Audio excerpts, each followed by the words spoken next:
ಇನ್ನು ಅನಿಲ್ ಸರ್, ಈಗ ಪ್ರತಿಯೊಬ್ಬ ಕಲಾವಿದನಿಗೂ ಕೂಡ ತನ್ನದೇ ಆದಂತಹ ಒಂದು ಇಮ್ಯಾಜಿನೇಷನ್ ಅಂತ ಇರುತ್ತೆ. ಪಾತ್ರವನ್ನು ನಾನು ಈ ಥರ ಮಾಡಬೇಕು ಅಂದರೆ ಒಬ್ಬ ಕಲಾವಿದನಾಗಿ ನೀವು ಹೇಳಿದ್ರಿ ಅವಾಗಲೇ ಆಕಸ್ಮಿಕವಾಗಿ ನಾನು ಬಣ್ಣ ಹಚ್ಚಬೇಕಾಯ್ತು. ಬಂದೆ, ಒಂದು ಒಳ್ಳೆ ಪಾತ್ರದ ಮೂಲಕವಾಗಿ ಪರಿಚಯ ಆದ್ರಿ ಇಂಡಸ್ಟ್ರಿಗೆ. ಸೊ ನಿಮ್ಮದೇ ಆದಂತಹ ಒಂದಿಷ್ಟು ಕನಸು, ನಾನು ಹಿಂಗಿರಬೇಕು, ನಾನು ಈ ಥರದ್ದೇ ಪಾತ್ರವನ್ನು ಮಾಡಬೇಕು ಅನ್ನೋ ಥರದ್ದು ಏನಾದರೂ ಮೈಂಡಲ್ಲಿ ಇದೆಯಾ ಅಂತ? ಇಲ್ಲ ಇಲ್ಲ ಇಲ್ಲ.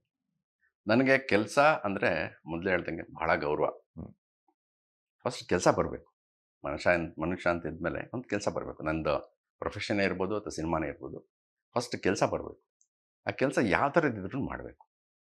ನನಗೆ ಇದೇ ಬೇಕು ಅದೇ ಬೇಕು ಅಂತಂದರೆ ಅವ್ರು ಹೌದಾ ಸರ್, ಸರಿ ಸರ್ ಅದೇ ಬಂದಾಗ ಕೊಡ್ತೀನಿ ಅಂದರೆ ನಮಗೆ ಪಾತ್ರ ಸಿಗಲ್ಲ ಓಕೆ. ಅಲ್ವಾ?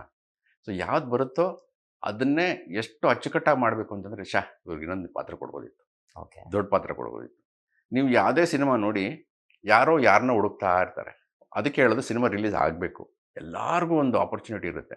ಯಾರೋ ಒಬ್ಬರು ಒಂದು ವಿಲನ್ ಹುಡುಕ್ತಾ ಇರ್ತಾರೆ, ಯಾರೋ ಒಬ್ಬರು ಕ್ಯಾರೆಕ್ಟರ್ ಆರ್ಟಿಸ್ಟ್ ಹುಡುಕ್ತಾ ಇರ್ತಾರೆ, ಯಾರೋ ಒಬ್ಬರು ಟೆಕ್ನಿಷಿಯನ್ ಹುಡುಕ್ತಾ ಇರ್ತಾರೆ, ಒಬ್ಬರು ಕ್ಯಾಮ್ರಾಮನ್ ಚೆನ್ನಾಗಿ ಮಾಡಿದ್ದಾರೆ ಅಂತ ಹುಡುಕ್ತಾ ಇರ್ತಾರೆ. ಸೊ ಅದು ಸಿನಿಮಾ ಫ್ಲಾಪ್ ಆಗುತ್ತೋ ಹಿಟ್ ಆಗುತ್ತೋ ಗೊತ್ತಿಲ್ಲ, ಬಟ್ ಯಾರಿಗೋ ಒಬ್ರಿಗೆ ಎಲ್ಲೋ ಒಂದು ಲೈಫ್ ಆಗ್ತಾ ಇರ್ತದೆ ಆ ಸಿನಿಮಾಗಳಲ್ಲಿ. ಸೊ ನನಗೆ ಇದೇ ಮಾಡಬೇಕು ಅದೇ ಮಾಡಬೇಕು ಅಂತಿಲ್ಲ. ಬರೋದನ್ನು ಹೆಂಗೆ ಚಾಲೆಂಜಿಂಗ್ ಆಗಿ ಮಾಡಬೇಕು. ಇವಾಗ ವಿಲನ್ ರೋಲ್ ನಿಜ ಹೇಳಬೇಕು ಅಂದರೆ villain role easy. Okay. Character roles ಇದೆ ನೋಡಿ, ನಮ್ಮ ಅಚ್ಯುತ್ ಸರ್, ರಂಗಾಯಣ ಸರ್ ಮಾಡ್ತಾರಲ್ಲ, ಆ ಥರದೊಂದು ಸಿಗಬೇಕು ಅಂತ. ಯಾಕಂದರೆ ಅದರಲ್ಲೇ ಕರೆಕ್ಟಾಗಿ ನಿಮ್ಗೆ ಏನು ಬರುತ್ತೆ ಬರಲ್ವೋ ಅನ್ನೋ ನಿಮ್ಮ ಬಂಡವಾಳ ಗೊತ್ತಾಗುತ್ತೆ ಪರ್ಫಾರ್ಮೆನ್ಸ್.